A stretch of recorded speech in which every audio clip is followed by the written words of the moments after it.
El derecho es el conjunto de condiciones que permite a la libertad de cada uno acomodarse a la libertad de todos.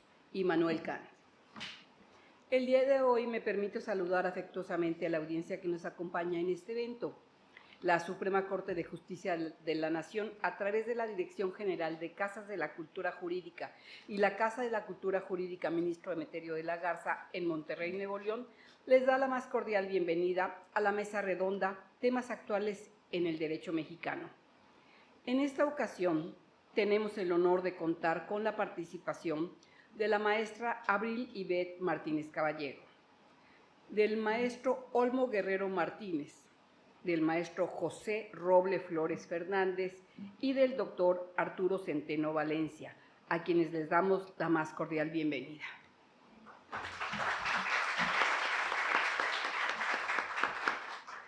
Asimismo, la de la voz Angélica Arévalo Castro, directora de esta Casa de la Cultura Jurídica, tendré el honor de fungir como moderadora del presente evento. A continuación, y antes de dar paso a la disertación de nuestros expositores, me permitiré dar lectura a muy breves semblanzas curriculares. La maestra Abril Ivette Martínez Caballero es licenciada en Derecho por el Instituto Tecnológico y de Estudios Superiores de Monterrey y maestra en Derecho Civil por la Universidad de Texas. Fue perito traductor certificado por el Tribunal Superior de Justicia del Estado de Nuevo León y autora en la revista La Voz del Litigante. Actualmente es catedrática en la Facultad Libre de Derecho de Monterrey y se desempeña en el área de litigio y asesoría familiar, civil, concursal, mercantil, arbitraje y amparo. Gracias, maestra, por estar con nosotros. El maestro Olmo Guerrero Martínez es licenciado en Derecho por la Facultad Libre de Derecho de Monterrey, con especialización en lengua inglesa y maestría en Derecho por la Universidad de Illinois. Es especialista en Derecho Administrativo, Ambiental y Amparo, así como en lengua inglesa por el Colegio Canadiense de Aprendizaje de Idiomas. Ha fungido como profesor de maestría en la Universidad Regiomontana, autor en la revista La Voz del Litigante y editorialista en el periódico El Norte.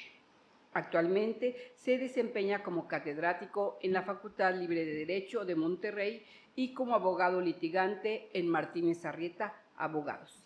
Gracias por estar con nosotros. El maestro José Roble Flores Fernández es licenciado en Derecho con estudios de maestría en Docencia Jurídica y en Derecho Mercantil con especialidad en Sociedades Mercantiles. Fue profesor fundador y director general de la Facultad Libre de Derecho de Monterrey, de donde es miembro del Consejo Académico y del Consejo Directivo. Fue presidente de la Comisión Estatal Electoral y profesor de programas de maestría en varias instituciones de educación superior. Actualmente se desempeña como catedrático de la Facultad Libre de Derecho de Monterrey y como consultor empresarial. Gracias por estar con nosotros. El doctor Arturo Centeno Valencia es licenciado en Derecho y maestro en Derecho Constitucional por el Instituto Tecnológico y de Estudios Superiores de Monterrey, así como doctor en Estado de Derecho y Gobernanza Global por la Universidad de Salamanca, España. Fue asesor de la Comisión de Federalismo en la Cámara de Diputados del Congreso de la Unión, director de área en la Secretaría de Gobernación Federal, docente en el Instituto Tecnológico y de Estudios Superiores de Monterrey, desempeñándose actualmente como director ejecutivo de Fortis Consultoría. Gracias, doctor, por estar con nosotros. Por lo que una vez leídas las semblanzas curriculares de nuestros disertantes, cedo el uso de la voz al doctor Arturo Centeno Valencia. Empieza usted, ¿verdad, doctor? Gracias. ¿Sí? Hola, buenas tardes. Primero que nada, muchas gracias, Olmo, por la invitación. Muchas gracias al Centro de Investigaciones Martínez Arrieta y a la Casa de la Cultura por prestarnos aquí estas instalaciones. Es un honor estar aquí con ustedes. Pues me toca hablar primero, eso es padre porque nadie me va a ganar mis temas. Pobres de los demás que siguen de mí porque voy a hablar mucho, me gusta hablar, dijera Olmo. Ya me sentenció que nomás tengo 15 minutos. Me pidió que les presentara este número, el número 6 de la revista, en su 5º año, pero la verdad yo voy a hablar de otros temas, ¿no? Al final les voy a explicar un poquito de qué va la revista. Aquí se las van a dar a la salida, no les voy a hacer ahí ningún anticipo, lo tienen que leer, no sean flojos, no sean flojas, tienen que leer la revista para saber de qué va. Lo que sí les quiero decir es que es una herramienta muy útil para esta época, ¿no? La difusión de las controversias, de los problemas jurídicos, se tienen que hacer no solamente en sede académica. Yo no soy litigante, todos los autores, casi todos los autores del número de hoy es litigante, yo no soy litigante, entonces voy a hablar con la libertad que me da cubrirme bajo el paraguas de la academia y con la responsabilidad que es hablar sobre trabajos de personas que sí materializan el derecho, ¿no? Nosotros en la academia más que nada la teorizamos, analizamos problemas, analizamos sentencias, pero nunca he tenido la suerte de irme a parar a un tribunal, a una audiencia, entonces mis respetos a todas las personas que sí litigan. ¿Por qué les digo esto? Porque esta revista, lo que yo veo, está muy enfocada a litigantes, y eso es algo muy relevante en estas épocas. El Estado mexicano, el Estado en general en el mundo, ha evolucionado. Ya decía Manuel Aragón, un catedrático de Derecho Constitucional español, que el Estado ya no es tan sencillo como era antes, que nomás teníamos responsabilidades o derechos liberales, ¿no? El Estado cada día es más complejo, el Estado es hipercomplejo actualmente, ¿no? Eso hace que la función del litigante sea muy, muy relevante. Vamos a abordar 4 grandes puntos en estos 15 minutitos de cómo el Estado cada vez se hace más complejo y cómo las formas tan cómodas que teníamos los abogados y las abogadas en México con el civil law y el derecho romano germano, donde nos encontrábamos todo en un código, cada día lo vamos perdiendo. Cada día vamos perdiendo esa tranquilidad que teníamos de tener todo positivizado y nos vamos llenando de casos, de sentencias que cada día son más dispersas y hace cada día más relevante la función de la persona que litiga, ¿no? ¿Por qué más relevante? Porque ahora ya no nada más se defienden los derechos de una sola persona en el amparo, sino que las consecuencias que puede tener una sentencia es poner antecedentes de cosas que no están dichas todavía por el legislador, ¿no? Entonces vamos empezando, si quieren, con uno de los primeros puntos, y es cómo el Estado mexicano ha dejado de ser un Estado liberal, es decir, que nada más nos mortificábamos por proteger los derechos de las personas, protegerlos de terceros, de otras personas, o de defenderlos del propio Estado, que no abuse del Estado de su autoridad, o de que tengamos las libertades y que nada más nos importaran que no hubiera discriminaciones jurídicas formales, no lo que pasa realmente en la sociedad, y empezamos a migrar a algo que es un Estado social. ¿Qué es el Estado social? Nos importa el Estado liberal, nos importan los derechos liberales, que tengamos derecho a la libertad personal, libre determinación de la persona, propiedad privada, libertad de tránsito, el derecho a la educación, en el sentido de que yo puedo decidir si estudio o no estudio, pero aparte de eso, ahora también le pedimos al Estado que nos garantice el pleno ejercicio de nuestros derechos humanos y libertades. Y eso es un cambio muy dramático para el Estado, porque no nada más le tenemos funciones de protección, sino que ahora le estamos pidiendo que nos dé educación, que nos dé salud, que nos garantice la calidad del agua, que nos garantice el desarrollo de los pueblos indígenas, que promueva el desarrollo económico. Y entonces todo esto va haciendo que el Estado se haga cada vez más complejo y más robusto. Y cuando tenemos un Estado más complejo, cuando tenemos un Estado que en lugar nada más de proteger, debe también de proveer, ojo, no en el sentido comunista, sino en el sentido del Estado social, donde tiene que ser un obligado solidario, no un obligado original, pues vamos a ver que cada día va a haber más puntos de conflicto, porque va a haber una gran cantidad de normas que antes no había. Actualmente se critica mucho a los poderes judiciales porque dicen que andan de metiches, perdón por la palabra, porque andan arreglando políticas públicas, derecho, pero no es porque anden de metiches o anden invadiendo competencias, sino simplemente cada día la actuación del Ejecutivo es más amplia y la legislación que expide el Congreso de la Unión es más amplia. Por consecuencia va a haber más litigios, ¿no? Eso es algo que tenemos que tener muy en cuenta. Entonces, una de las grandes consecuencias que tenemos y que hacen relevante este tipo de revistas, que son muy actuales, es eso, ¿no? Que cada día tenemos que aprender de más materias para poder dar una defensa correcta. Pero también hay otra cosa que ha estado cambiando muy pegado con el Estado social, que es que yo, por lo menos cuando empecé la carrera, lo que importaba era la estabilidad del gobierno, ¿no? Se protegía mucho la estabilidad del gobierno sobre la dignidad de las personas. A mí todavía me tocó estudiar la Constitución. Cuando hablábamos de los derechos humanos, hablábamos de una parte dogmática de la Constitución, algún dogma que está por ahí, era algo donde ojalá algún día llegáramos a tener todos esos derechos, pero no eran normas sustantivas. Hoy por hoy, sobre todo después de la reforma del 2011, vamos a ver cómo eso cambió y la dignidad humana se vuelve el centro de la tutela jurídica de nuestro sistema jurídico mexicano. eso va acompañado, abriendo otra vez la cantidad de litigios que hay, que en México se ha perdido la concentración o el control concentrado de la protección de derechos humanos, porque incorporamos un control que se llama control de convencionalidad, algo que sigue sin restringir el control de constitucionalidad, pero ahora ya los litigantes pueden apelar temas de improporcionalidad de una norma directamente desde la primera instancia, sin tener que esperarse a que se abra la segunda, el amparo, por ejemplo, ¿no? Ojo, aquí me refiero cuando vamos a controlar exclusivamente alguna norma contra Tratado Internacional del Pacto de San José, no contra la constitucionalidad. La constitucionalidad es un control celosamente resguardado para el Poder Judicial de la Federación por medio de cualquiera de los mecanismos que conocemos, como el amparo, la acción de inconstitucionalidad o así. Se vuelve también muy relevante porque la fórmula Otero cada momento pierde más fuerza en México. Entonces, los antecedentes que logran los litigantes cada día se vuelven más relevantes para la sociedad y no nada más para la parte protegida.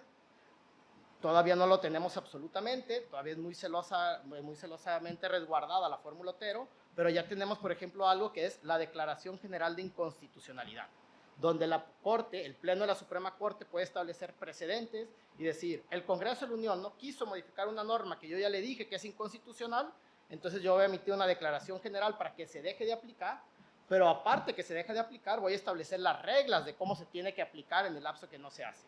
Eso pasó, por ejemplo, con el uso lúdico de la marihuana, ¿no?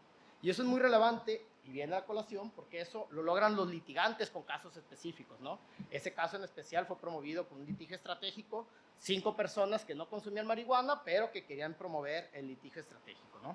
Vamos a ver entonces esto cómo nos habla, cómo nos abre bastante el ámbito de litigio, y lo cual nos está llevando a que tenemos que estar cada día más actualizados en lo que está pasando en los poderes judiciales, cómo están dictando sentencia las juezas y los jueces, y por ende, cómo están actuando las personas litigantes. ¿Por qué digo que eso es muy importante?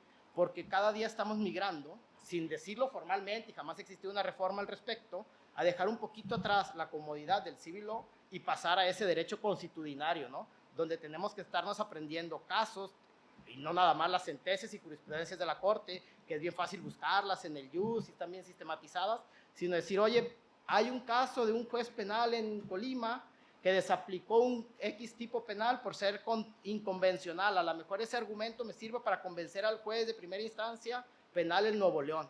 Ya puedes empezar a abrir todo ese tema. Ojo, no son vinculatorias como es la jurisprudencia, pero sí pueden ser un tema de antecedentes para seguir convenciendo a las personas, ¿no? Y esta revista es lo que hace mucho, ¿no?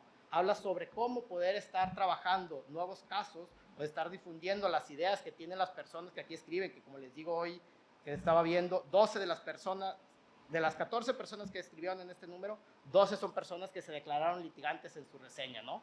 Entonces es un gran número de personas que sí están litigando.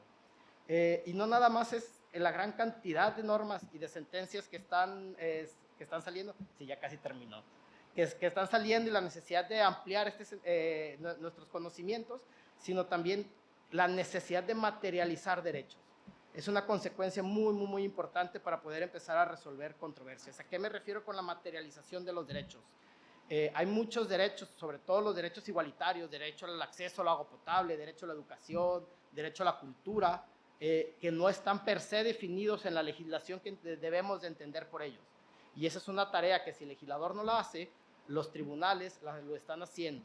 ¿Por medio de qué? Por medio de amparos que están promoviendo las partes afectadas, y donde la Corte está teniendo, no nada más la Corte, perdón, también los jueces de amparo están teniendo que ver en qué sentido tienen que resolverlo y proteger algo que le llaman por lo menos el núcleo esencial de los derechos humanos. Entonces, para resumir, ¿por qué es importante una revista como esta ante esta evolución del Estado mexicano?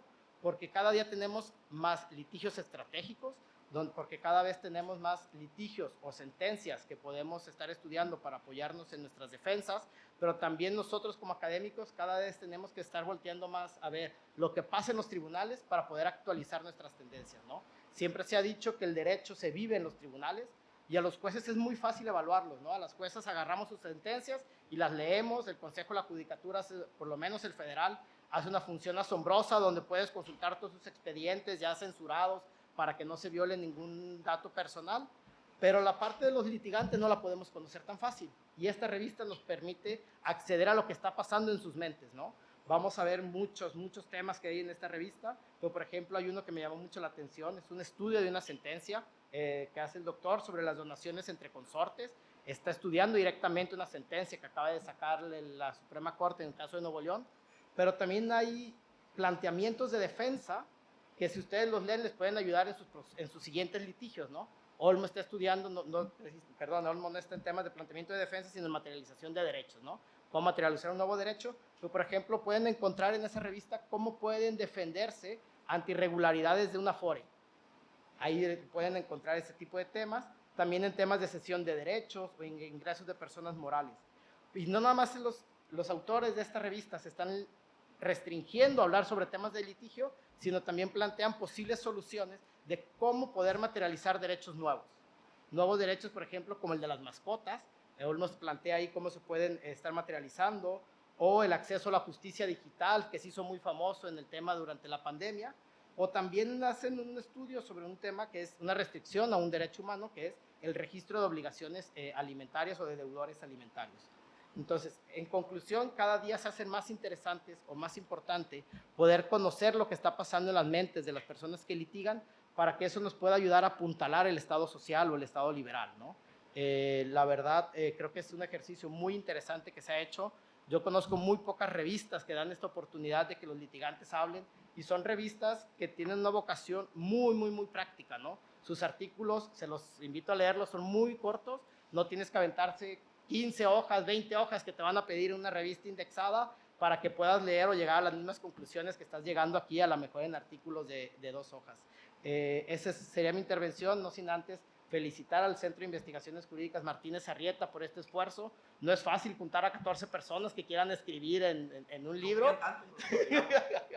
Entonces, mis respetos, muchas felicidades, doctora, por la coordinación de este número, y reitero mi agradecimiento por la invitación a este evento.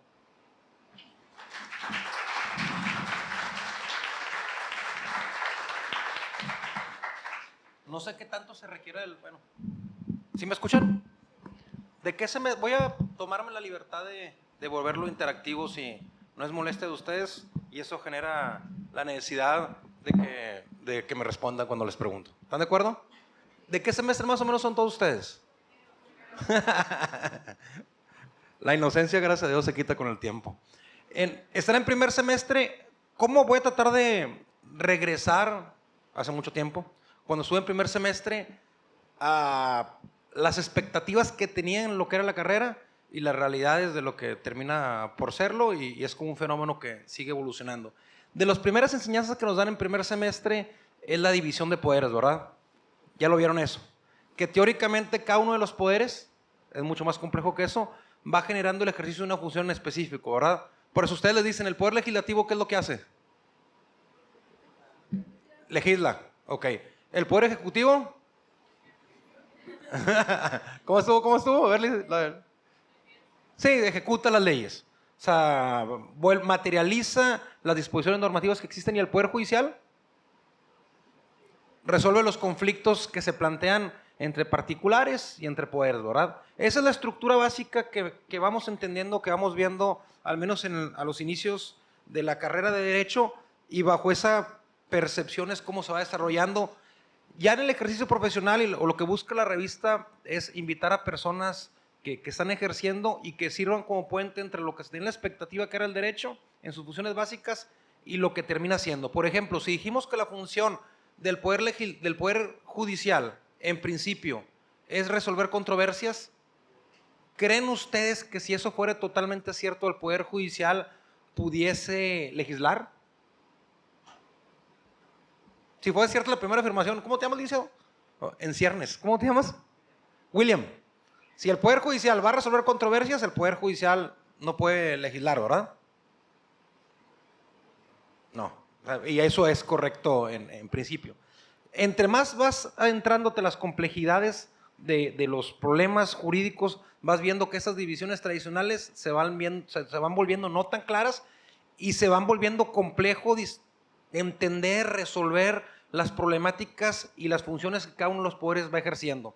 Y así ejemplos o de los intereses que tiene la revista es tratar de actualizar o volver eficiente la realidad de lo que está pasando, interpretarla, comunicarla para saber que lo que estamos algunas veces aprendiendo en la academia no es lo que está pasando en las decisiones judiciales y nos da o nos reivindica esta necesidad. No sé, alguna vez les dijeron que para ser abogado se tiene que estar totalmente actualizando, ¿verdad? Que cada día que no te actualices, cada día que vas a dejar de ser abogado. El día de hoy yo creo que es más cierto que nunca, porque esta división tradicional la vamos viendo en funciones y vamos viendo casos, por ejemplo, en los cuales el Poder Judicial, la Suprema Corte, una sala, ni siquiera por mayoría, ¿sí recuerdan cómo está conformada la Suprema Corte? Que tiene 2 salas, una sala con voto mayoritario, con una decisión, no una acción de inconstitucionalidad, no es una declaración general, una decisión mayoritaria, a pesar de que la división de poderes parecía ser inicialmente muy clara, determina o ordena al Congreso de un estado a que quite la tipificación del delito de aborto.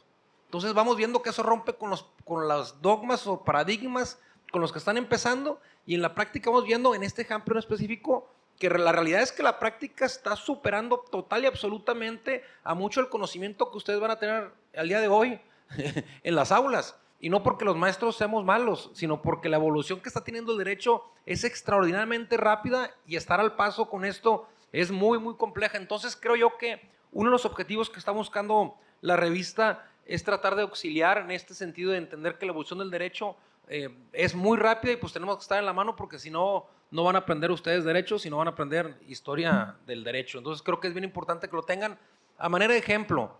¿Cómo se llama, licenciada? Sí, Jennifer. No vas en primer semestre, pero por sentido común lo vas a contestar. No se ponga roja, licenciada. Pero por sentido común la vas a contestar bien. 2 personas en Oaxaca, ¿ok? No se quieren casar. Son 2 personas del mismo género. No se quieren casar. Públicamente han manifestado la intención de no casarse, pero uno de ellos, sin mucho que hacer, eran 2 hombres, sin mucho que hacer, agarra el Código Civil y luego lee un artículo que dice, como las canciones, ¿no? Que dice más o menos así, que dice, el matrimonio es la unión entre un hombre y una mujer. Lo agarra y dice, me está estigmatizando, esto no es permisible. Si tú fueras o vieras la enseñanza tradicional de la ley de amparo que agarras al día de hoy, te dirían, oye, quiero presentar un amparo en contra de ese artículo. La primera pregunta que te diría un juzgador al momento de ver tu demanda, de forma tradicional, sería, ¿y a ti qué te importa? O sea, ¿por qué te importa que el código diga eso si ni te quieres casar, si públicamente dijiste que no te quieres casar? El planteamiento tradicional, así como vimos la estructura básica de división de poderes, que es muy fácil de entender en lo abstracto, el planteamiento, usted es la jueza. El planteamiento tradicional siempre es, presentas un amparo, un juicio, porque en algo te afecta. El planteamiento tradicional que sería en este caso, ¿qué pasaría? ¿Qué crees que te digan? ¿Se desecha o se admite la demanda? ¿Por qué? Porque tú no te quieres casar y aparte lo dijiste. Ese sería lo tradicional en la manera en que se expresa cómo son las instituciones en lo abstracto. En lo concreto vas viendo, ¿qué dijo la Corte? ¿Que se admite? Sí, porque te dicen la disposición jurídica te está estigmatizando.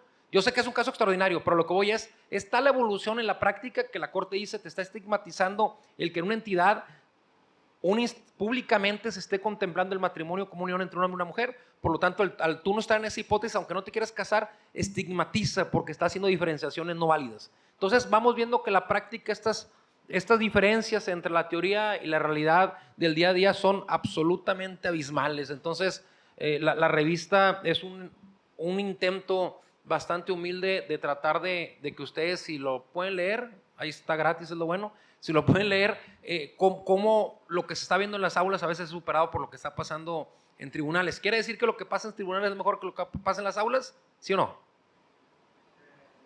¿O es diferente, verdad? Obviamente no porque pasa en tribunales significa que está bien. Pero lo que sí nos evidencia es que al menos tenemos que tratar con esos ejercicios con la revista de romper el divorcio entre lo que se está estudiando y lo que está pasando. En ese esfuerzo creo que todos ustedes tienen que estar muy al tanto, muy al día para tratar que ese abismo, ese margen entre la realidad del aula y la realidad de la práctica no sea tan grande para que vayan de la mano y el progreso sea un poquito paralelo. En específico, ¿cuánto tiempo me queda? ¿Cómo cuánto? Ok, en específico me tocó un tema y me gustaría nuevamente, de hecho hay 2 estudiantes de la Libre Derecho arriba, han de querer puntos extras. En específico, a mí me toca un tema, Mauricio, voy rebotando contigo. Me toca un tema que es el régimen jurídico de las mascotas. ¿Por qué? Esto no jala. Aquí está. Insisto, la revista tiene este fin que es tratar de emparejar la docencia con la práctica, y uno de los temas que escogemos es un tema un poquito de boga, el régimen jurídico de las mascotas. Les hago una pregunta. Usted es licenciada, la de negro, en segunda fila, usted mero. ¿Las mascotas, tienes un perro, un gato o algo así? ¿Tu mascota es titular de derechos? ¿Tu mascota es titular de derechos? ¿Qué crees tú? Es un ser vivo. ¿Alguien cree que no? Acá el licenciado Emilio dice que no. Y la lógica es esa. O sea, ¿cuál es la concepción tradicional? ¿Por qué, Emilio, por qué una mascota no tiene derechos? No tiene proceso jurídico, no tiene capacidad de goce. Ya lo vieron ustedes, ¿no? Lo están viendo. Acá el licenciado hizo así como que... Entonces no supe si sí o si no. O sea, la capacidad de goce es la aptitud para ser titular de derechos. La formación cultural que tenemos, no sé si tal vez íbamos a, no sé, recuerdo si es Bolivia o Ecuador, ahí sí se establece la Pachamama como inclusive un centro de imputación de derechos. Aquí en México vamos un poquito atrás. Te dicen, ¿quiénes son titulares de derechos? Pues las personas. Ahí se refiere al artículo 1 constitucional, y te diciendo, como las personas son titulares de derechos, pues obviamente una mascota no es persona, una mascota no es titular de derechos. Pero tú das en un punto bien importante. El que una mascota no sea titular de derechos, ¿significa que el régimen jurídico no lo va a proteger? No, ¿verdad? Entonces, el régimen jurídico va a proteger a un ser vivo que no es titular de derechos. O estamos en un punto intermedio entre no ser titular de derechos, pero o a lo mejor la afirmación es insuficiente. No porque no sea titular de derechos, significa que no eres objeto de protección jurídica, ¿verdad? ¿Es correcto eso? O sea, y esa afirmación, licenciado, usted está diciendo, ok, las mascotas, según la formación de nuestro sistema jurídico, no son titulares de derechos, ¿verdad? Pero sí hay leyes que protegen a las mascotas. ¿Han visto en las noticias ahí en Telediario? ¿Dónde ha salido algo como eso?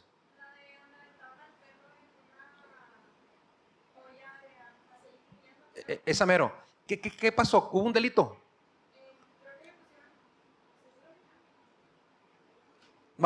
Ven, iba muy bien, licenciada. Sí, hay un delito de maltrato o crueldad animal. Entonces, pasamos, creo yo, de una concepción cultural, hasta tal vez hasta religiosa, en las que la naturaleza y los demás seres, es decir, los humanos le ganamos a los demás animales, y por lo tanto hacemos con ellos lo que queramos. Esa fue la concepción cultural. Tiene hasta tintes de orden, de otros órdenes, a una especie de convivencia entre el ser humano y los otros animales. Y si bien es cierto, pasamos de entender, y por ahí viene una filmina, a los animales como obviamente no son personas, pero no pueden ser titulares de derechos, a ser meros bienes muebles. Es decir, si usted tenía un escritorio, licenciado, usted tenía un escritorio y un perro, para efectos del derecho, estaban en la misma categoría, eran bienes muebles. Por ahí cierto ganado se les consideraba inmuebles porque tenían una tendencia a quedarse estáticos. ¿Sí estamos?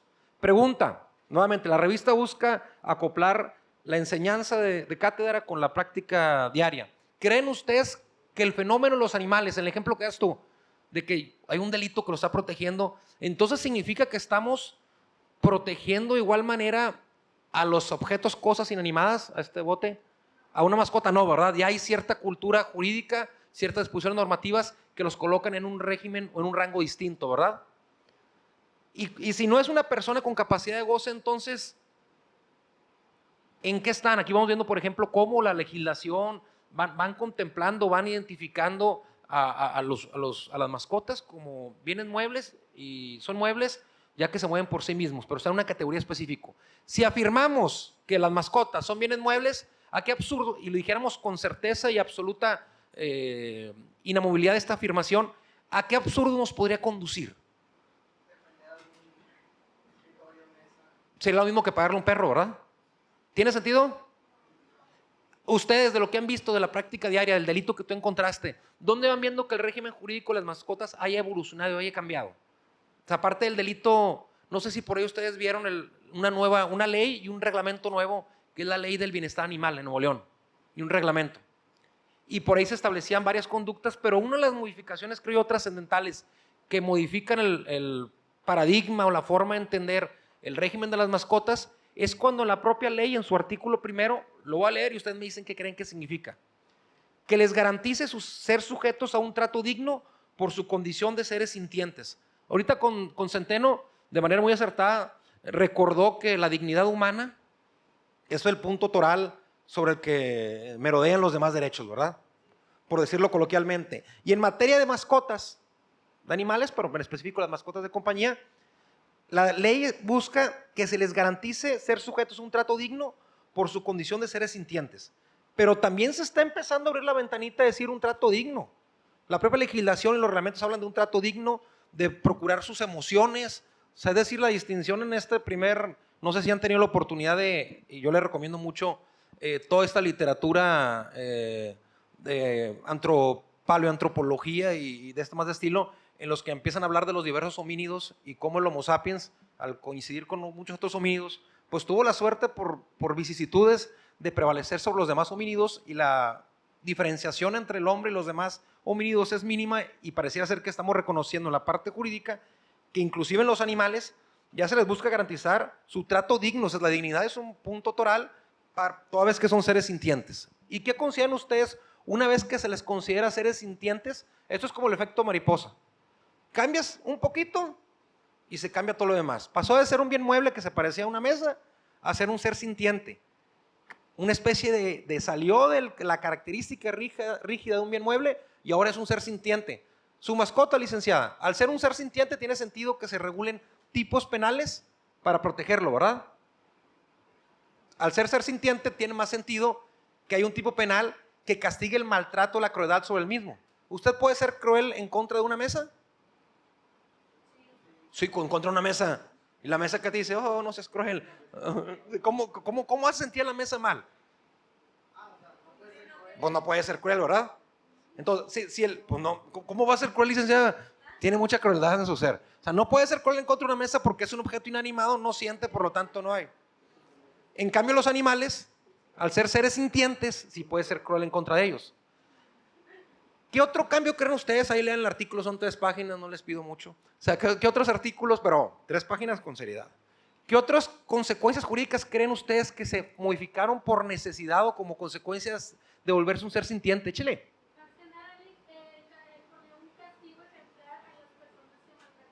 Claro.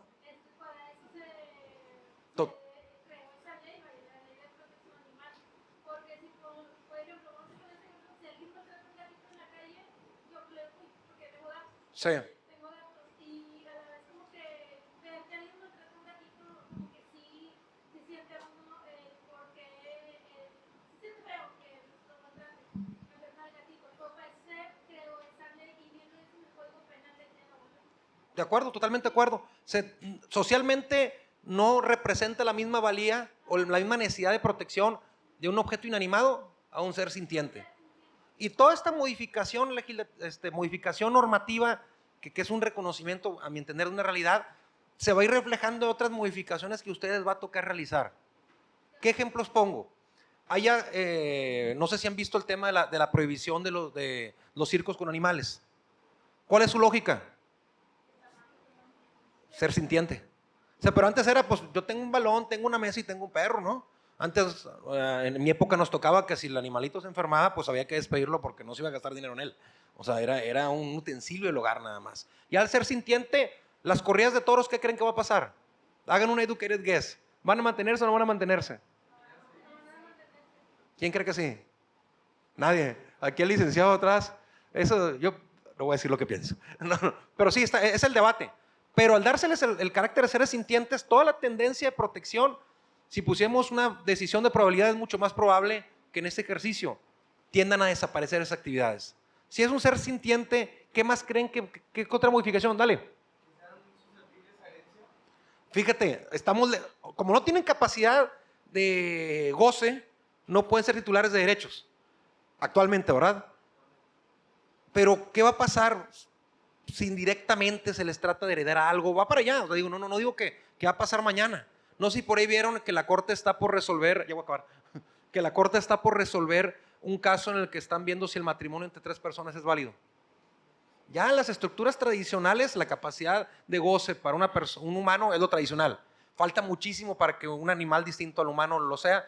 A lo que voy, lo que quiero plantear aquí es que sus mecanismos de protección, su incidencia en el sistema jurídico va a explotar y a ustedes les toca, en primer semestre les toca modificarlo totalmente. Como comentaba el doctor Centeno, cuando empezamos a estudiar nosotros, la Constitución se dividía así muy claramente entre derechos que podías exigir y otros que eran como programáticos, eran meras sugerencias. Ustedes van a ver, por ejemplo, que normalmente tú cuando reclamas en un juicio que alguien afecta tus bienes, tenías que acreditar una propiedad. Ahí va el último ejemplo, me quedé con muchos en la chistera porque sigue mi maestro y él sí sabe de derecho. Un ejemplo que les pongo, lo tradicional es para proteger tu patrimonio tienes que acreditar propiedad. ¿Qué pasa si tú no logras acreditar en un amparo? No han visto amparo, pero han escuchado mucho la palabra. No logran acreditar que son dueños de un perro, pero sí logran acreditar que tienen un vínculo emocional con él. Pues ahí le das de comer y estaba contigo. Ese, al ser un ser sintiente y la legislación, una vez que le reconoce que no se les puede ser crueles porque tienen emociones, y la palabra emoción se utiliza literalmente, significará que una persona que logra acreditar un vínculo sin ser el propietario puede ejercer una acción legal para protegerlo.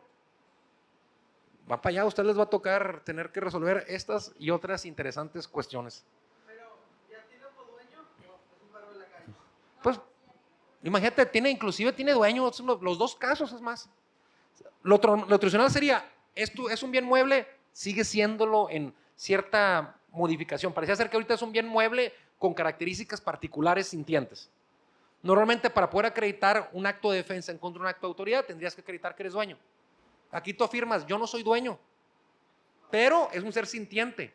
En el Código de Procedimientos Civiles, Abil sabe más que eso, ya hay también una especie de necesidad de determinar en una separación el régimen de convivencia con la mascota.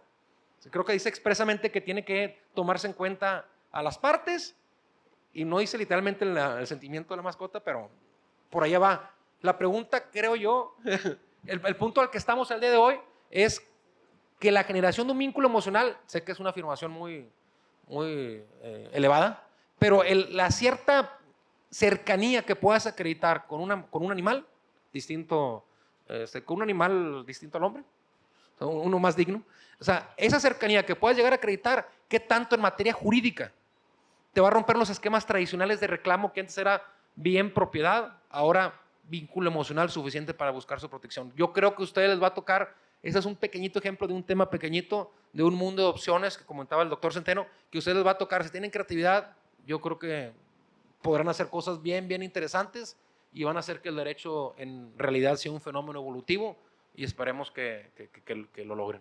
Aquí cierro mi participación. Gracias.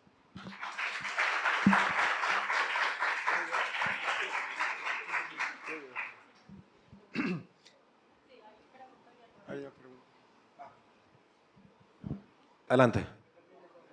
Sí. Pues para que no se desfase después con lo que acaban de hablar tanto Arturo como tú, porque el principio pues qué interesante, ¿no? Es el proceso insensible de un Estado liberal a un Estado social, donde evidentemente que ahora se están viendo paradigmas, se están rompiendo paradigmas, y brincamos a lo que tú señalas, algo muy importante, en el ejemplo de lo que no se querían casar en Oaxaca. Yo estaba pensando que tenía que, estoy formado así con esa tradición, que tenían que pues, actualizarse el acto voluntario, que acudieran a la oficialía y solicitaran un matrimonio para que se les negara y entonces de ahí surgiera el derecho Claro. para reclamar. Entonces, la circunstancia de que ya no tendría que ser así, sino que el juez admitiría la demanda, no sé si en ejercicio de un interés legítimo sería de esa forma. No sé, ahorita nomás para ampliar, no estoy inventando nada, solamente quisiera que se abundara en ese tema. Y en el tema de las mascotas, pues qué interesante, evidentemente que efectivamente a estos muchachos les va a tocar experimentar una serie, por esa evolución de que hablaba el doctor, ¿no? Para después aterrizar ya esas ideas y continuarlas. El derecho va constantemente transformándose hasta no sé cuándo. Y el derecho de los animales también implica que tengamos que irnos a otros temas como la eutanasia en los animales, Claro. porque ahí no tendríamos aparentemente ahorita sí la eutanasia sería sin pedirle la autorización a los familiares del perro, ni o a fumigar, ¿verdad? Y evidentemente que podamos afectar ahí a otros seres sensibles y demás. Hay muchas cosas más, pero yo de entrada nomás ese mero comentario y felicitarlos porque de verdad están, a los jóvenes desde luego que están despertando un gran interés y a nosotros los que ya vamos de salida, pues evidentemente que nos confirma el hecho de que nunca se acaba de aprender. Felicitaciones. Gracias, gracias. Doctor, no sé si quieres hacer algún comentario. Totalmente de acuerdo. De hecho, siempre, si vemos este grupo de personas, todo grupo de personas es un reflejo de la sociedad en la que vivimos.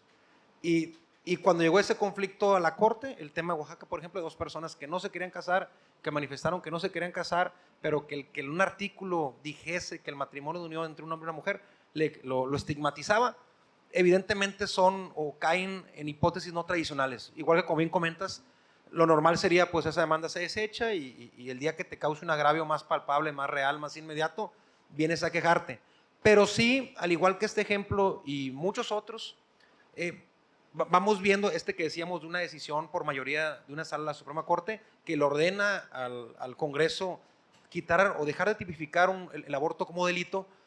Son casos extraordinarios, pero considero que con el paso del tiempo van a ser cada vez más ordinarios o tienden a ser más ordinarios. Es decir, a lo mejor aquí los presentes tienen la fortuna de no tener tantos dogmas como el que está hablando y tanta contaminación de tantos años vividos, que por ahí dice un autor, mi favorito, Dostoyevsky, que la vida de un ser humano se divide en dos etapas. La primera de ellas, en las que agarra mañas, complejos y temas de estilo, y la segunda en que empieza a repetirlas.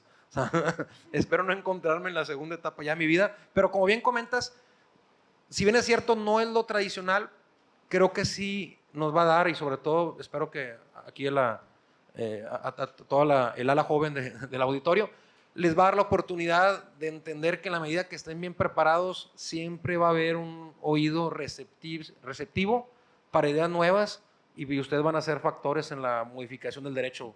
En verdad que lo hay. A veces una vez me dijo una amiga secretaria en un juzgado que ella le gustaría resolver diferente, pero como siempre le plantean lo mismo, siempre resuelve lo mismo. Yo creo que ustedes tienen la posibilidad de ver y estar al tanto de la evolución del derecho y como bien comentas, ir identificando las tendencias. Ahorita si agarramos criterios de la Corte, los que salen los viernes, hay palabras bien básicas: asimetría, modulaciones, relaciones de suprasubordinación, efectos generales en amparo. Y hay temáticas que aunque no vienen redactadas, te vas dando cuenta claramente, o considero yo, hacia dónde va apuntando la flecha de la práctica jurisdiccional. Y pues ahora sí que cuando la ola viene es preferible surfearla a tratar de luchar en contra de ella, ¿no? Entonces yo creo que ustedes tienen la posibilidad de ser factores de cambio bastante positivos. Ahora sí. Sí, nada más, si permites apuntar algo, es bien importante la época en la que están viviendo, ¿no? Nuestro derecho por muchos años ha sido muy rígido. Era muy difícil moverlo, necesitabas hacer todo un proceso legislativo. En la academia siempre habíamos peleado que nos gustaría tener un derecho, como le llaman, un derecho dúctil, ¿no? Que la brecha entre lo que está en el derecho y lo que es la realidad social pudiera ser menor, ¿no? El derecho siempre va a ir atrás de la realidad social. Primero evoluciona la sociedad primero cambia sus paradigmas y eso después se ve reflejado en el derecho. Pero con la reforma del 2011 eso se ha roto mucho, pero bastante, ¿no? Porque empezamos a incorporar algo que estaba muy peleado antes en México, que es el famoso iusnaturalismo, ¿no? Nos empezó otra vez a importar en México la justicia de las normas y no nada más el proceso legislativo de las normas. Y todo eso que está hablando Olmo del derecho de los animales y que el derecho de las personas en Oaxaca o cualquier otro tipo de cosas que podamos atacar normas, va a hacer que nuestro derecho sea muy dúctil y más para generaciones como las de ustedes que están acostumbrados que todo pase rapidísimo, ¿no? Ya que ven algo y ya lo saben, ya pasó lo que pasó en Afganistán por un tuit en 5 minutos, ¿no? Entonces creo que el derecho tiene ese reto en poderse modular o ser tan dúctil como ustedes lo quieran o lo van a tener que vivir y ustedes van a tener el reto de estar a la altura de poder entender esos cambios tan rápidos, ¿no? porque ahora, digo, nosotros nos sentimos ahora como abogados que ya nos crearon mucho con la época del derecho todo súper o hiperpositivizado, nos sentimos que nos golpean por todos lados, ¿no? Todo lo que nuestras estructuras que ya teníamos bien claras, nuestra famosa pirámide de Kelsen, es, no, espérate, ahorita eso no importa, porque tenemos principio de progresividad y tenemos no sé qué tantas cosas. Ustedes que van empezando la carrera sean, como decía Olmo, sin tantos paradigmas y presenten argumentos muchísimo más interesantes, ¿no? Y ahora sí cedo la palabra, que para mí es un honor, a mi maestro José Roble. Muchas gracias.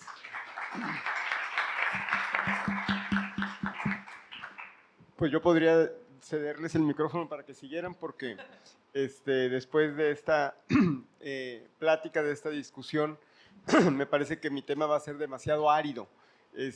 Pero finalmente, yo soy uno de los no litigantes que ahorita hablaba el doctor, que tuve el honor de que me invitaran a participar en el número 6 de esta revista, y con mucho gusto acepté, con una colaboración muy sencilla, pero que tiene que ver con un tema que se usa mucho en la práctica corporativa. Ya ahorita, por el diagnóstico que hizo el maestro Olmo, entiendo que la mayoría de los que están aquí son estudiantes de Derecho de los primeros semestres.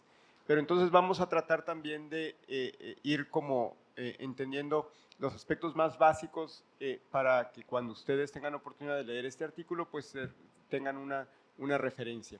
Ustedes saben que los negocios, la mayoría de los negocios se organizan como sociedades mercantiles, y dentro de las sociedades mercantiles hay una que es especialmente popular, que es la que más se usa en la práctica de los negocios, que es la sociedad anónima. La sociedad anónima se forma por personas, ya sea físicas o morales, y a estas personas les llamamos que son los accionistas. Yo siempre les digo en mis clases a mis alumnos que hay dos tipos de sociedades anónimas, las de mentiritas y las de veras. Las de mentiritas son aquellas que pues tienen básicamente un solo socio y un socio adicional simplemente para cubrir el requisito, porque en México todas las sociedades deben estar constituidas con por lo menos 2 socios. Algunas sociedades, estas que llamaríamos, digamos, de veras, son aquellas que tienen un número más amplio de socios, y por lo tanto entonces las discusiones sobre la estrategia del negocio, etcétera, pues es más profunda. Y luego quizás podríamos hablar todavía hasta de una tercera categoría, que son las sociedades, las empresas cuyas acciones cotizan en las bolsas de valores, entonces donde los accionistas puede ser cualquier persona que vaya a una institución financiera y compre acciones de esa empresa. El órgano supremo de una sociedad anónima en donde se reúnen los socios, los accionistas para tomar decisiones, son las asambleas. La asamblea de accionistas es el órgano supremo de la sociedad. Y este órgano funciona con ciertas reglas para efectos de garantizar la participación de los socios en ella. Entonces, uno de las garantías más importantes para que funcione legalmente esta asamblea es que ésta sea convocada legalmente, que con toda anticipación los socios se enteren que se va a celebrar una asamblea, cuáles van a ser los temas que se van a tratar, y de tal forma que cuando se celebre esta, pues ya los accionistas sepan si van a votar a favor o van a votar en contra. En las sociedades de veras, pues esto es una garantía muy importante, porque eso hace que los socios con anticipación sepan de lo que se va a tratar.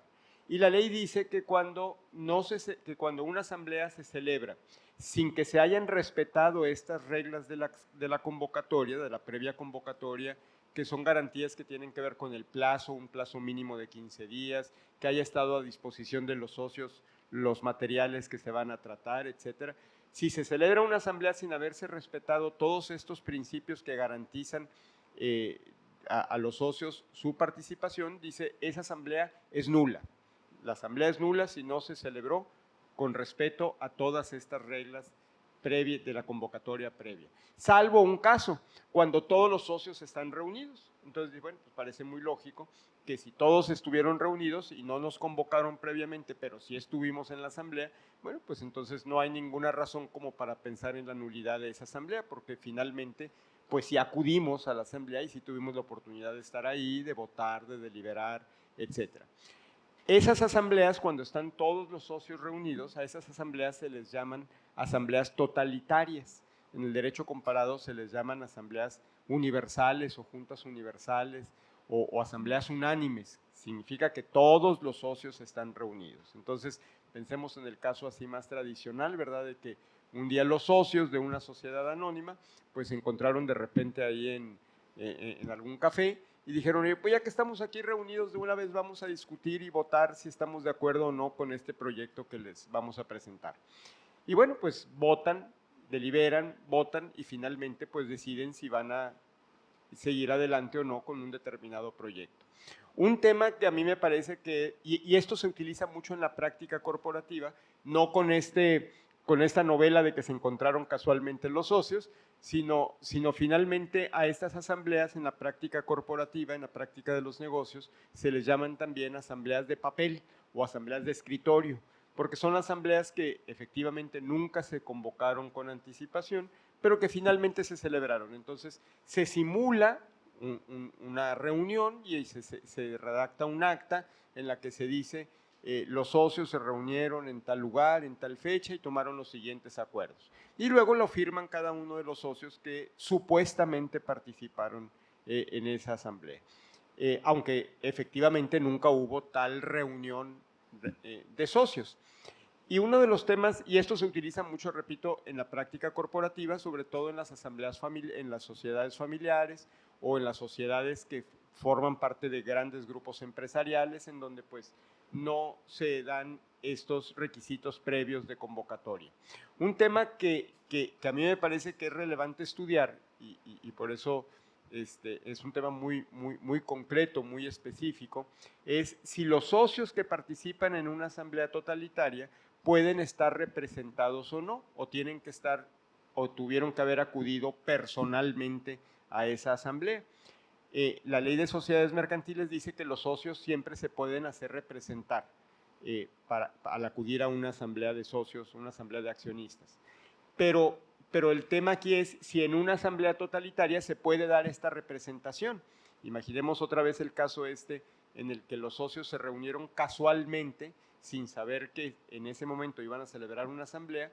Bueno, pues algún socio pudiera estar representado o no. Y ese es un poco el análisis que yo trato de hacer en este artículo, porque finalmente hay mucha discusión sobre este tema, si en las asambleas totalitarias los socios pueden o no estar representados legalmente. Y para esto yo creo que hay que distinguir dos tipos de asambleas totalitarias.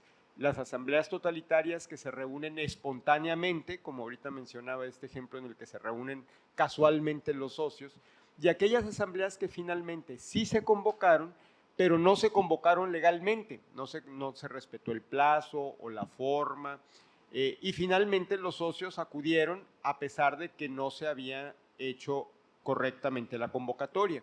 Y quizás en esta distinción es en donde se puede encontrar un poco la respuesta de si se pueden o no estar representados los socios, porque en el primer caso me parece que no podrían estar representados, porque pues si no sé que se iba a celebrar una asamblea, ¿cómo sí sabía que le tenía que dar un mandato a Olmo para que Olmo me representara? Pues sería bastante ilógico. Pero si sí se convocó ilegalmente, informalmente, a lo mejor en ese caso sí tuve la oportunidad de decirle a Olmo, ve por mí a la asamblea y aquí te otorgo un poder para que tú vayas y me representes. El tener asambleas totalitarias, pues es algo que, repito, es muy práctico porque permite tomar decisiones muy ágilmente, pero en ocasiones esas asambleas toman decisiones que pueden afectar derechos de terceros, no nada más de los socios. Y ahí es en donde yo creo que abogados litigantes muy creativos, como los que tengo aquí a mi lado, en ambos lados, podrían encontrar oportunidades para decir, si en una asamblea se tomaron decisiones que eventualmente puedan afectar a un tercero y efectivamente descubren, por ejemplo, que la persona que firmó como asistente el día 21 de septiembre del 2023 puede demostrarse que esa persona ni siquiera estaba en Monterrey ese día, estaba en México, estaba en Estados Unidos, estaba fuera del país, y aquí lo podemos demostrar con el pasaporte y la salida y migración, etcétera. Pues entonces automáticamente esa asamblea, a pesar de que todos los socios estaban reunidos y donde la ley dice que es válida, pues esa asamblea podría ser atacada y ser nulificada por el hecho de que los socios no estuvieron en la asamblea y no estuvieron legalmente representados. Entonces, este articulito pues trata de poner, digamos, el dedo en la llaga en un aspecto muy específico de las sociedades mercantiles. Es un tema muy técnico, pero me parece que la práctica corporativa y un poco en el contexto de lo que decían ahorita mis antecesores, en el sentido de cómo el derecho va evolucionando, esa evolución pues tiene que tener, digamos, todos estos cuidados para hacer que los derechos de terceros específicamente pues sean protegidos y sean cuidados, y pues los mecanismos jurídicos que el derecho da para ello pues permite tener en cuenta que, a pesar de que la ley es muy difusa, particularmente en estos temas es muy vaga, en relación a si los socios pueden o no estar representados, me parece que este tipo de distinciones pueden ser importantes. ¿Cómo resolver el dilema? Bueno, pues quizás en la asamblea, en el acta de asamblea de una asamblea totalitaria, habría que decir con precisión: esta asamblea se convocó informalmente, sobre todo si en esa asamblea algún socio va a estar representado, pues decir, esta asamblea estuvo informalmente convocada, para diferenciar de aquellas asambleas que, como dije ahorita, se celebran espontáneamente y en los cuales pues no cabría la representación. Entonces ese es un poco el tema.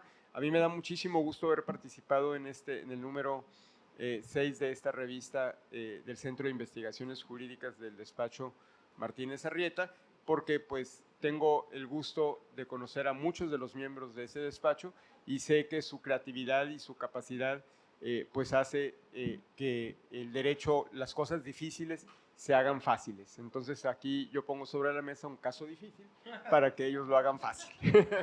Pues muchísimas gracias.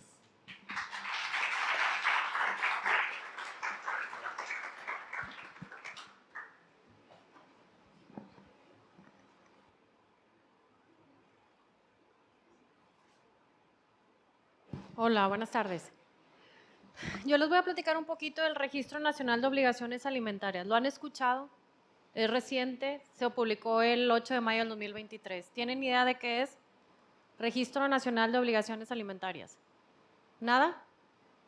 Bueno, antes de platicarles de su contenido, de los alcances, de las consecuencias de estar en ese registro, me gustaría explicarles por qué llegamos a la necesidad de implementar una figura de esa magnitud. ¿Ok?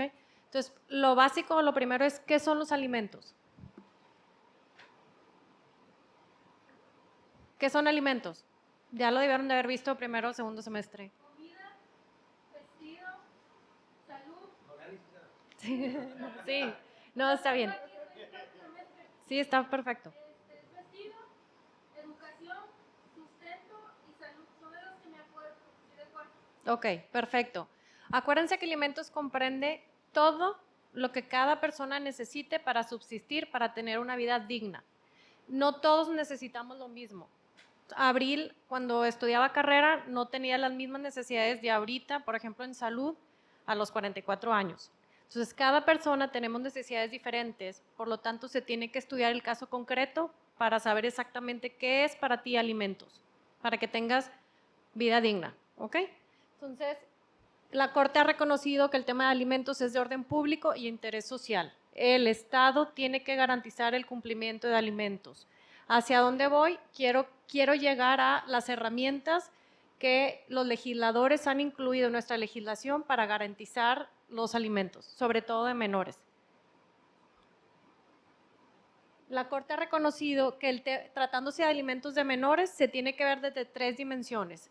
El derecho del menor a recibir alimentos de sus papás, la obligación de los progenitores de otorgarle alimentos a los menores y la obligación, la más importante, la obligación del Estado de garantizar su cumplimiento. Y sobre este tercero nos vamos a enfocar en esta presentación. Todas las autoridades del Estado deben de adoptar en el ámbito de sus competencias todas aquellas medidas que resulten idóneas y necesarias para garantizar que los niños, niñas y adolescentes vean satisfechas sus necesidades de manera integral, completa y adecuada. Actualmente, ¿qué herramientas o principios prevé nuestra legislación estatal, Código Civil, para llegar al fin que es garantizar los alimentos? ¿Qué se les ocurre? ¿Qué han visto en la escuela?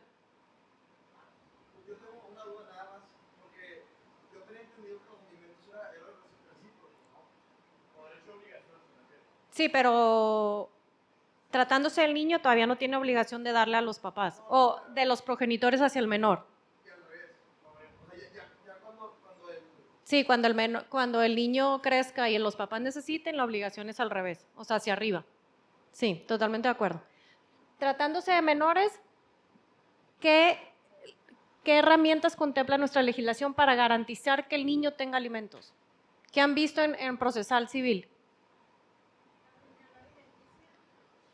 El juicio de alimentos es el más importante.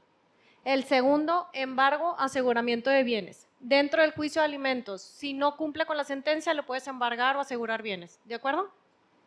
Suplencia de la queja y estudio oficioso. ¿Saben qué es suplencia de la queja y estudio oficioso tratándose de los menores de edad, del interés superior del menor? Que cualquier contienda que se le presente al juez tiene obligación de ver más allá de lo que tú le planteaste. Si el juez observa que de los hechos está más planteada tu demanda, tiene que subsanar la demanda. Si hay alguna prueba que no ofreciste y que considera que es necesaria, el juez tiene que recabarla de oficio. ¿Ok? Entonces, el juez se vuelve un colitigante porque él tiene la obligación de velar por los alimentos y garantizarlos porque es un derecho humano. ¿Ok?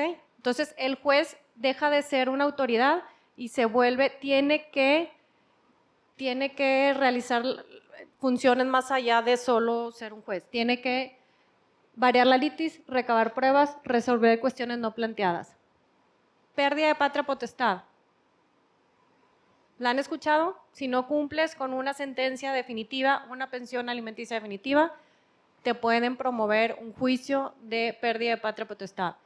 También está la suspensión de la patria potestad. ¿Qué consecuencias tiene una pérdida o una suspensión de patria potestad?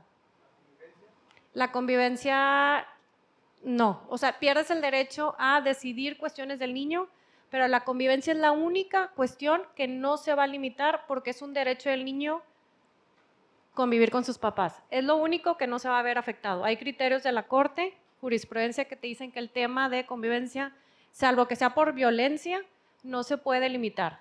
¿Ok? Pero todas las cuestiones de decir en qué colegio van a estar, si va a viajar, para obtener un pasaporte, no vas a necesitar la autorización del otro progenitor. Si hay una suspensión o una pérdida de patria potestad. Todas estas herramientas, desde el juicio de alimentos, la finalidad es garantizar los alimentos. Son formas de forzar a las personas que están evadiendo su responsabilidad de que cumplan con la obligación de dar alimentos a los menores. ¿Qué pasa en la práctica? Que nos quedamos cortos, que tenemos sentencias bien bonitas con condenas bien padres de alimentos, pero que no tiene bienes que ejecutarle. Que como aunque le decreten una pérdida de patria potestad, no le vas a negar la convivencia, entonces a lo mejor para el progenitor no es grave, porque al final convive con el menor. ¿Me explico? Entonces, ¿qué hicieron los legisladores? Tenemos que seguir implementando herramientas o figuras para efecto de garantizar los alimentos, sobre todo en los menores. ¿Ok? ¿Vamos bien? ¿Qué se creó y se publicó el 8 de mayo del 2023? Reforma a la Ley General de los Derechos de Niñas, Niños y Adolescentes. Se crea el Registro Nacional de Obligaciones Alimentarias. Básicamente, ¿qué es?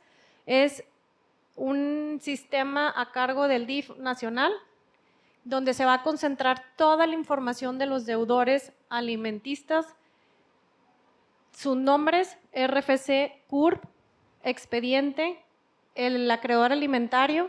Se va a subir a una base que se tiene que estar actualizando mensualmente y va a tener consecuencias que les voy a explicar. O sea, si tú incumples con la pensión alimenticia, vas a entrar a este registro.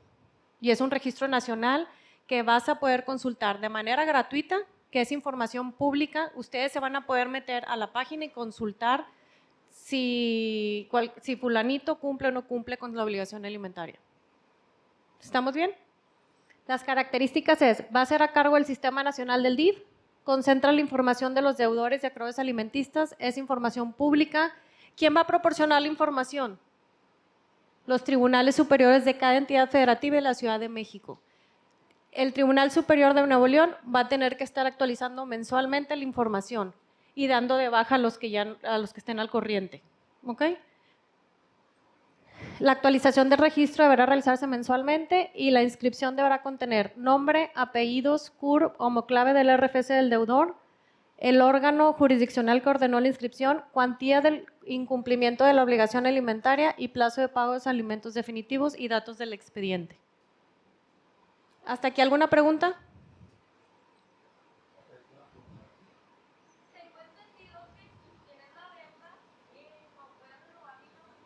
Sí, vamos para las consecuencias. O sea, una vez que entres al registro, ojo, ahorita te voy a explicar cuáles van a ser las consecuencias o las sanciones de estar ahí.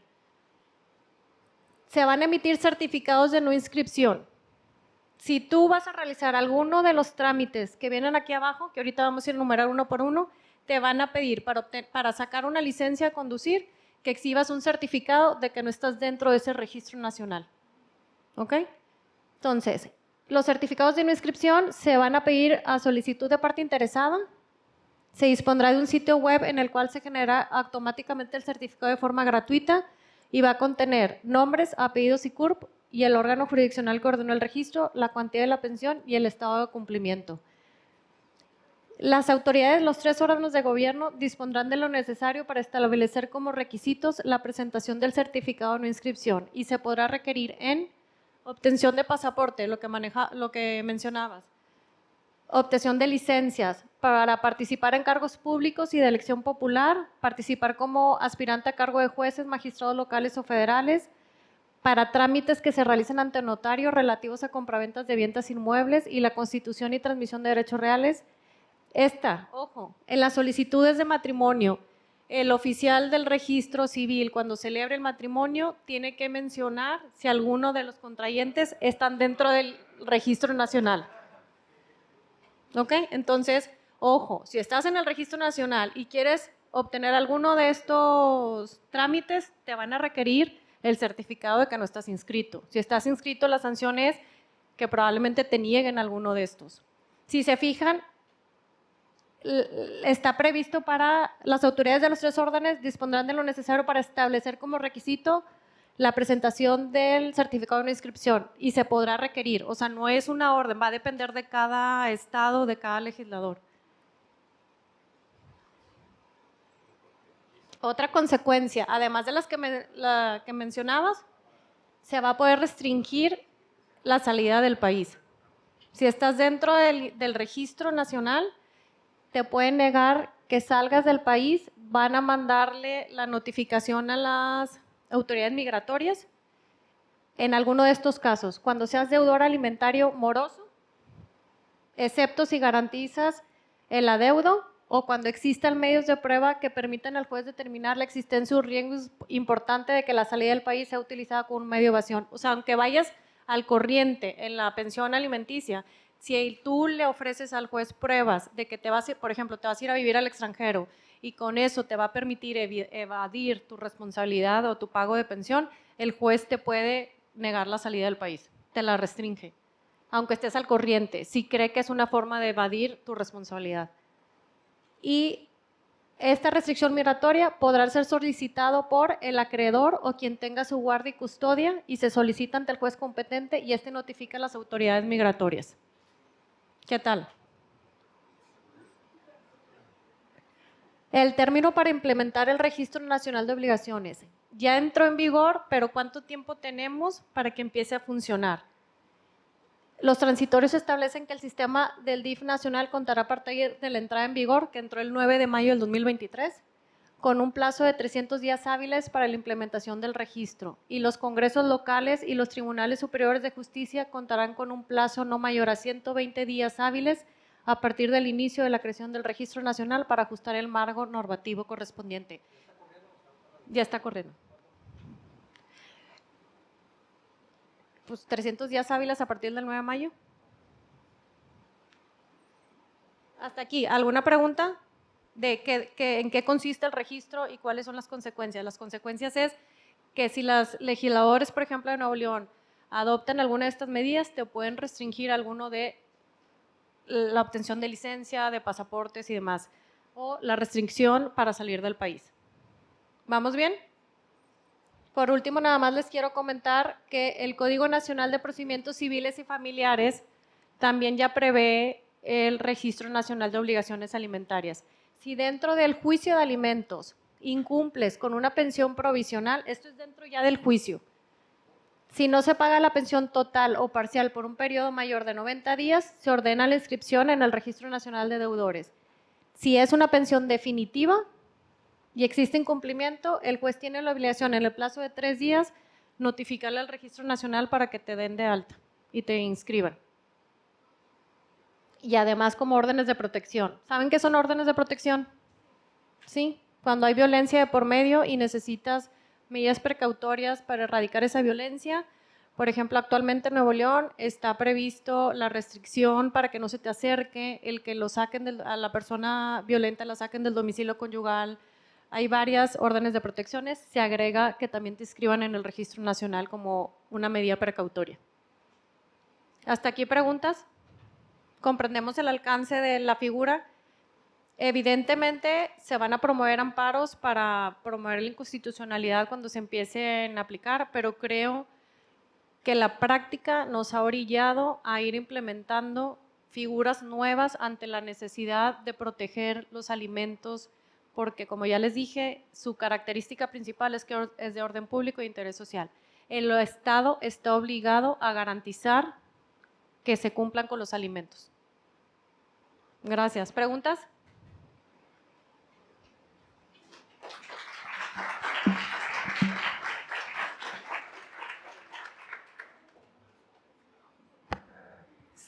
Si bien ya realizaron preguntas, bueno, vamos a pasar a hacer más preguntas. Adelante, licenciado. Sí, le pido el favor, ¿a quién va dirigida la pregunta o si es en general? Va dirigida al doctor Flores. Es nada más una aclaración, también que obedece a mi falta de conocimiento sobre el tema. Pero hablábamos ahorita de una práctica común en el derecho corporativo que tiene que ver con las asambleas totalitarias, dijiste, totalitarias. Si la convocatoria se hace de manera correcta, conforme lo establece la ley de sociedades mercantiles, con los tiempos y demás, se pueden reunir y si no hay representación, no importa, si ninguno de los accionistas está representado, la asamblea es válida. Si no se llevó a cabo la convocatoria de manera legal y comparece un representante de un accionista, puede darse un supuesto de nulidad. Eso fue lo que entendí. Cuando no se convoca adecuadamente, es una asamblea totalitaria, pero un accionista está representado. Cuando todos los accionistas en lo personal acuden, claro, si los accionistas son personas morales, pues evidentemente que tienen que ir representadas, pero en el caso del ejemplo que pusiste, doctor, pero la nulidad, y ahí es donde viene la pregunta nomás para aclaración, debe ser algo tan sencillo como lo que me vas a contestar, pero la nulidad de la asamblea tendría que ser promovida por uno de los accionistas acreditando su calidad de tal, porque según escuché, pudiera esa decisión afectar a un tercero. Sí, o sea, si entonces, un socio en ese caso no podría demandar la nulidad porque pues sí participó, incluso hay algunos precedentes que dicen que ahí no procedería la nulidad. Sí. ¿Pero lo demandaría el tercero afectado? Podría ser, sí. Ok, nomás quería saber Sí. eso. O sea, porque en la nulidad, pues yo tendría que ser accionista, acreditar mi 33% ahora, ¿verdad? Sí. Y demandarla porque eventualmente hubo una afectación. Pero en este caso un tercero sería el que interviniera. Sí, si el acuerdo tiene una afectación más allá de los socios, de la sociedad. Sí, ok. Básicamente eso era. Y para la doctora Martínez, le iba a comentar que aparte de los mecanismos y de los instrumentos, está el delito. Sí, está el delito que también puede ser un instrumento contundente para hacer cumplir esas determinaciones de los que no pagan alimentos. Es mi caso, no. Y sí, lo digo con conocimiento de causa. No te creas. Y por otro lado, en una disposición que leímos, dice que los tribunales superiores son los que tendrían que notificar pero después en el último artículo dice que el juez. A ver, el último artículo, es que el último artículo es el Código Nacional de Procedimientos Civiles y las otras son… Con todo y eso, sí. sí. Dice juez. No, pero a ver. El juez tendría que notificar entonces a su sí, presidente. pero ¿o sí, qué? lo que pasa es que uno habla de la concentración de la información y el otro habla de la notificación del juez. Son dos legislaciones diferentes, Ok. pero al final recae en el poder, Claro. en el poder Ok, judicial. esa era confusión nada más. Muchas gracias y también felicitaciones, pues brillantes todos. Gracias. ¿Alguna pregunta más? No. Bueno, doctores y maestros, antes de despedir esta sesión, ¿gustan cerrar su exposición con algún comentario? Los invitamos a leer la revista. La verdad es que contiene diversos artículos de revista de distintas materias. Hay administrativo, hay mercantil, hay bancario, derecho familiar, donación entre consortes. Está interesante, denle una leída, de verdad. Están aquí afuera por si se quieren llevar alguna edición. Y los invito ahorita que terminemos. Estamos celebrando 5 años de que empezamos a publicar la revista. Hay pastel afuera para todos nosotros y los esperamos allá afuera para una pequeña celebración. Muchas gracias. Oye, muchas gracias por traer para los estudiantes eso. Y también, jóvenes, lo que me decían es la revista es sin costo. Que eso es importante, ¿verdad? Digo, sobre todo porque todo en la Casa de la Cultura es sin costo. Así. Por eso es importante que marcarlo. Bueno, los doctores, maestros, ¿gustan hacer un comentario, cerrar con alguna conclusión? ¿Sí? Por favor.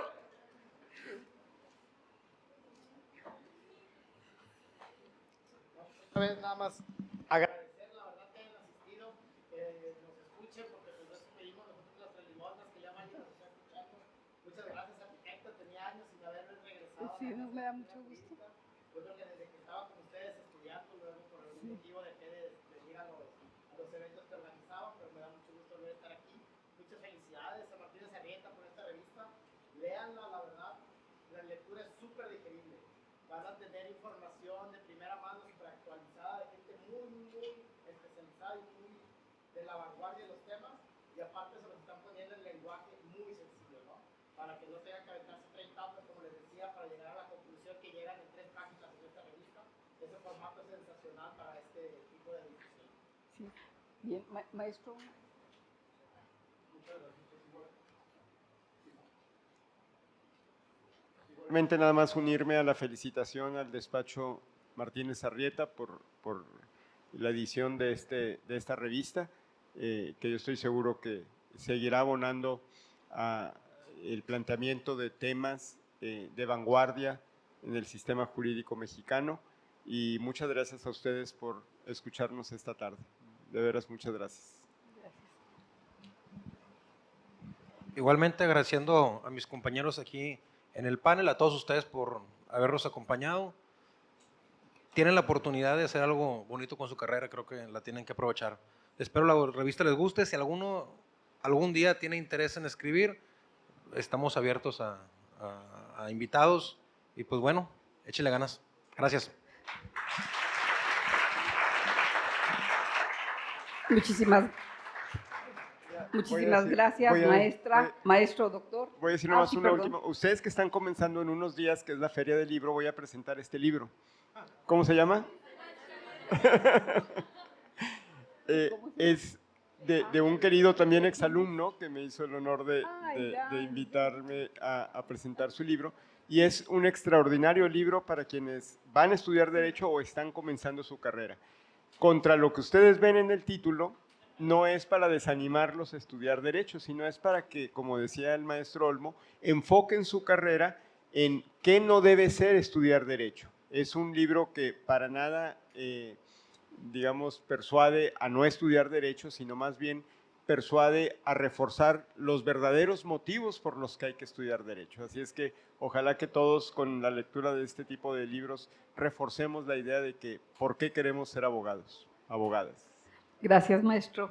Gracias, maestra, y gracias, doctor. Antes de dar por concluido el evento de esta tarde, en nombre de la Suprema Corte de Justicia de la Nación, así como del maestro Alejandro Herrera Macías, director general de Casas de la Cultura Jurídica, reconocemos la destacada participación de la maestra Abril Ivette Martínez Caballero, del maestro Olmo Guerrero Martínez, del maestro José Roble Flores Fernández y del doctor Arturo Centeno Valencia, agradeciéndole su valiosa colaboración y aporte en la realización de la presente mesa redonda.